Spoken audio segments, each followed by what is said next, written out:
sabar. Standby.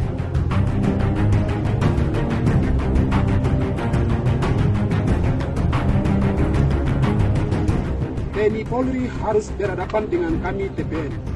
Apabila ada masyarakat yang melibatkan diri bersama TNI Polri atau TNI Polri yang menggunakan masyarakat sipil dalam aksi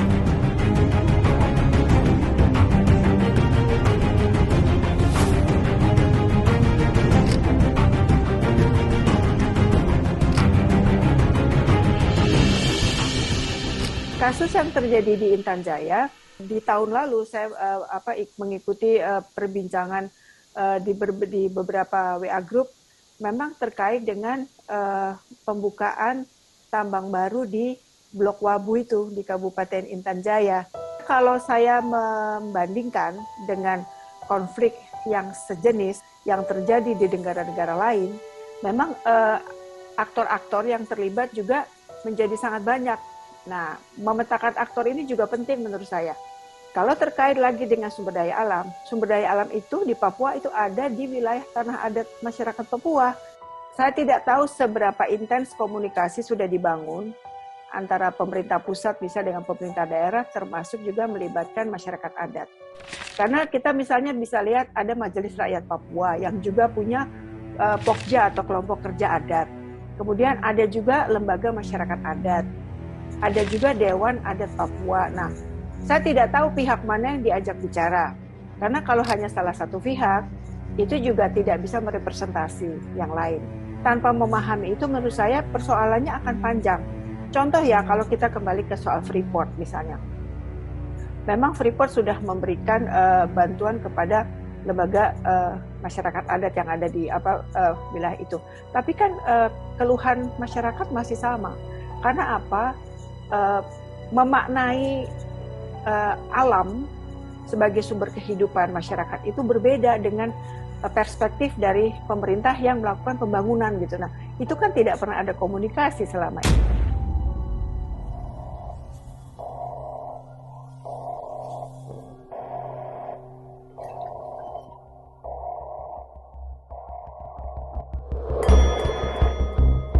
Kalau saya lihat kelompok bersenjata ini ada yang basisnya memang politik ideologis, tetapi melakukan gerakan bersenjata. Tapi ada juga sifatnya sangat pragmatis, termasuk kelompok-kelompok yang melakukan aksi-aksi kriminal gitu. Yang baru tuh menurut saya dua hal saja ya, penembakan pesawat misi itu kan belum pernah terjadi sebetulnya. Kenapa terjadi seperti ini? Ada apa sebetulnya? Masyarakat Papua sekali lagi saya sampaikan, apalagi itu misi ya, itu adalah pihak yang sangat direspek, dihormati gitu. Karena sudah banyak membantu masyarakat di pedalaman. Kemudian juga kalau terjadi misalnya penembakan oleh KKB yang sengaja dilakukan kepada warga sipil di Papua atau warga kampung, itu juga belum pernah ada. KKB tidak pernah menyasar sipil. Setahu saya KKB itu yang musuhnya dalam tanda petik itu adalah TNI Polri. Kenapa kemudian ada warga yang juga tertembak misalnya? Ini kan menurut saya itu sebuah pola baru gitu. Nah, pendekatan yang sudah dan selalu dilakukan selama ini kan pendekatan keamanan, terutama pendekatan juga dengan senjata gitu. Nah, tampaknya yang terjadi juga di Intan Jaya ini juga dengan cara-cara yang sama dan kemungkinannya akan berulang terus gitu. Karena bagaimanapun KKB juga punya senjata. Mereka juga kelompok yang harus mempertahankan hidup mereka.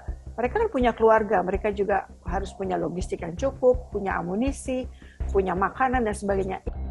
Kalau dari data penduduk Papua tahun 2020 ya, kalau saya tidak keliru ya, itu kan jumlah orang Papua kan 4,4 juta ya. 4,4 juta. Itu tersebar di seluruh Papua dan Papua Barat. Berapa sih jumlah KKB-nya misalnya atau KKSB? Mungkin kita rata-rata misalnya 400 atau 500 gitu. Pasukan yang dikirim ke sana berapa? Ribuan kan? Nah, itu perbandingannya sesuai atau tidak gitu. Kalau yang di perbatasan dengan PNG iya, karena kita kan konsep ancaman kita kan dari luar ya. Itu. Tapi kalau di wilayah-wilayah yang penduduknya masih kosong atau jarang, dengan pasukan yang jumlahnya lebih banyak dari penduduk kampung, apalagi kemudian terjadi kontak senjata dan sebagainya, apakah itu sudah memberikan rasa aman gitu ya?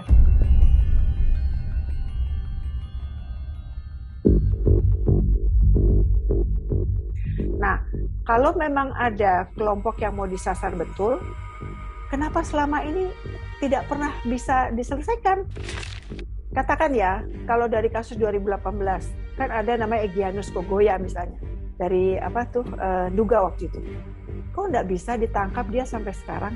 Jadi gimana sebetulnya gitu, dengan pendekatan keamanan pun nggak ada tuh satu komandannya yang bisa dicokok istilahnya gitu ya. Terus apakah itu nggak perlu dievaluasi gitu?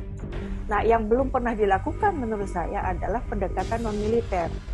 Pendekatan ini secara mudah saya sampaikan, mungkin perlu adanya gencatan senjata dari dua pihak.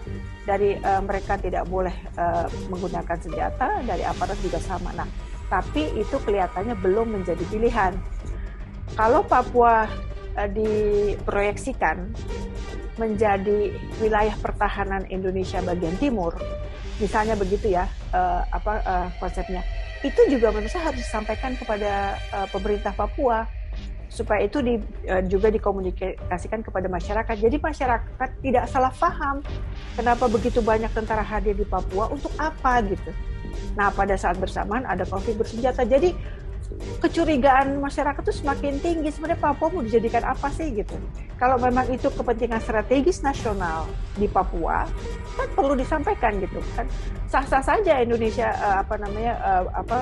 melakukan itu di Papua karena negara berdaulat, kan boleh punya kebijakan di wilayahnya gitu. Tapi itu harus dikomunikasikan supaya pemerintah daerah dan masyarakat tidak salah paham.